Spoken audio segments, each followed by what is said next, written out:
Hello friends, welcome and welcome back to my YouTube channel. कैसे हैं आप सब? आई होप बहुत अच्छे होंगे और अपना बहुत अच्छा वाला ध्यान भी रख रहे होंगे। अपने सीटेट की प्रिपरेशन बहुत अच्छे से कर रहे होंगे क्योंकि अब ज्यादा टाइम नहीं है। और इस बार बहुत अच्छी बात है कि एग्जाम जो है वो ऑफलाइन होने वाली है, तो थोड़ी सी सहूलियत होगी। तो बहुत सारे लोग सीटेट की प्रिपरेशन के लिए बहुत सारे रुपए खर्च करते हैं, कभी ऑनलाइन कोर्स, कभी ऑफलाइन कोचिंग, बहुत कुछ करते हैं। लेकिन इसके बाद भी या तो वो सीटेट में अपने अच्छे स्कोर नहीं कर पाते हैं, या तो फिर उनका सीटेट क्लियर नहीं हो पाता है, कुछ नंबर से छूट जाता है, 1 नंबर 2 नंबर से। मेरा ऐसा मानना है कि हम सीटेट का एग्जाम, क्योंकि मैंने पिछले बार दिया था इसलिए, कि सीटेट का एग्जाम बिना पैसे खर्च किए हुए हम फ्री में बहुत अच्छा स्कोर कर सकते हैं। सीटेट का एग्जाम ही कुछ इस तरह से है। तो आज मैं आपके साथ शेयर करूंगी अपना स्कोर कार्ड भी, और अपने स्ट्रेटेजी भी बताऊंगी, और क्या सोर्स रहे पढ़ने के, मैंने कैसे अपनी प्रिपरेशन करी 1 मंथ में। तो 1 बाय 1 करके देखिएगा, सारी चीज को अच्छे से समझिएगा और वीडियो को लास्ट तक जरूर देखिएगा। तो चलिए वीडियो की शुरुआत करते। तो सबसे पहले मैं आप लोगों को अपना मार्क्स शेयर करती हूँ, मार्क्स दिखाती हूँ कि मेरे कितने मार्क्स रहे। तो फर्स्ट अटेम्प्ट में 1 मंथ की प्रिपरेशन में मेरे जो फर्स्ट पेपर में, पेपर 1 में मेरे मार्क्स रहे 110 और पेपर 2 में मेरे मार्क्स रहे 92।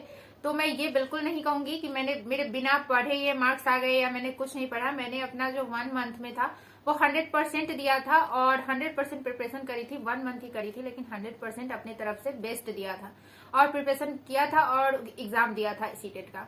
तो मेरा क्या था कि मैंने जस्ट एडमिशन ही लिया था। 2022 से 24 बीएड का मेरा सेशन है, जो कि मैंने फर्स्ट ईयर का एग्जाम दे दिया है। अब सेकेंड ईयर में मैं गई हूँ।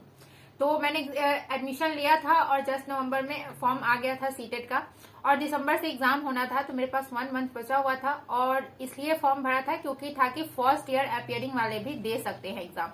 तो मैंने फॉर्म फिल कर दिया था, बट मैंने अभी तक कुछ ऐसा पढ़ा नहीं था, ना तो बीएड के लिए ना ही सीटेट के लिए। तो इसलिए मेरे लिए तो सबसे अलग।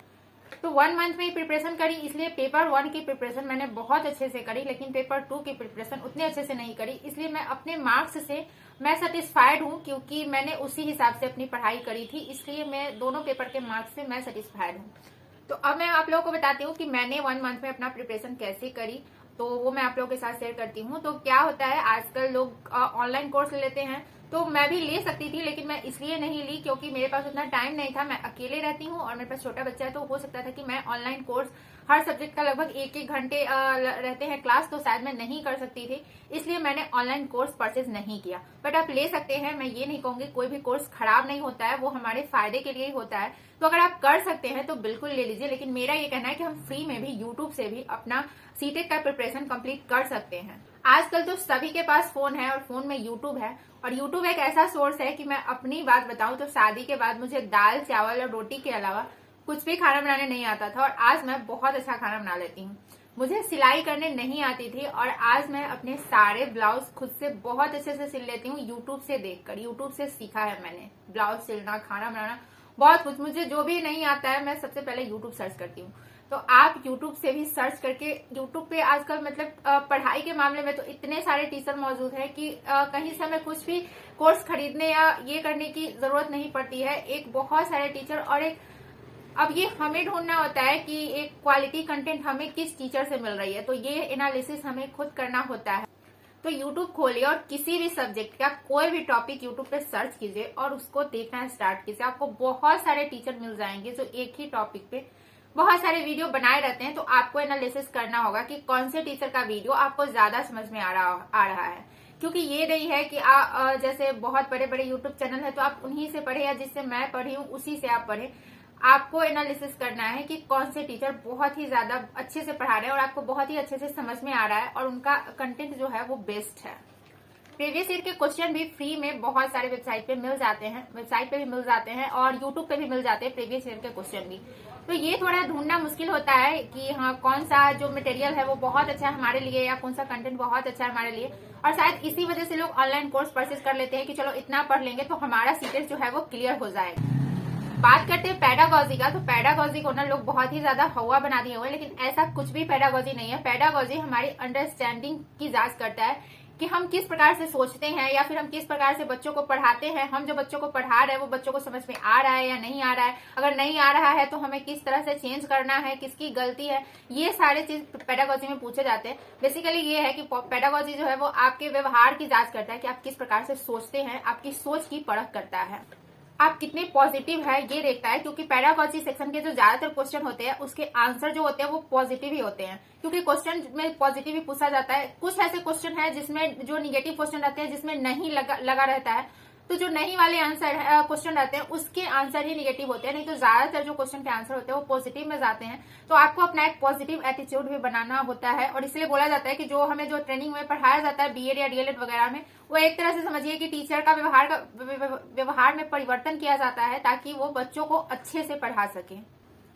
अब बात कर लेते हैं चाइल्ड साइकोलॉजी की। तो साइकोलॉजी ऐसा नहीं है कि आपने सुना नहीं होगा, हमने अपने ट्रेनिंग कोर्स में या आप सभी ने अपने ट्रेनिंग कोर्स में साइकोलॉजी जरूर पढ़ा होगा। तो साइकोलॉजी में जितने भी मनोवैज्ञानिक है, जीन पियाजे, वाइगोत्स्की, कोहलबर्ग, नॉन चॉम्स्की हैं या फिर हार्वर्ड गार्डनर है, इन प्रमुख वैज्ञानिक है, मतलब इनसे ज्यादातर क्वेश्चन आते हैं, इसलिए इनके नाम जो है हमेशा मुंह पे याद रहते हैं। तो इनके सारे कॉन्सेप्ट आप बहुत अच्छे से क्लियर कर लेंगे, और ये 5 जो मनोवैज्ञानिक है 5-6, अगर इनको आप बहुत अच्छे से पढ़ लेंगे, मुझे लगता है 10-20 क्वेश्चन तो आप इनसे ही बना लेंगे। सीटेट के 150 क्वेश्चन में से आप 20 नंबर के क्वेश्चन अगर ये सारे वैज्ञानिकों का अच्छे से समझ लेंगे, मनोवैज्ञानिकों को, तो आपके क्वेश्चन अच्छे से बन जाए। वैसे आप किसी भी सब्जेक्ट के लिए सचिन सर को फॉलो कर सकते हैं, जो कि बहुत ही यूट्यूब पे जो भी सीटेट की प्रिपरेशन कर रहे होंगे वो सचिन सर को जरूर ही जानते होंगे। तो सचिन सर जो है वो सीटेट के लिए मेरे ख्याल से तो बेस्ट टीचर है।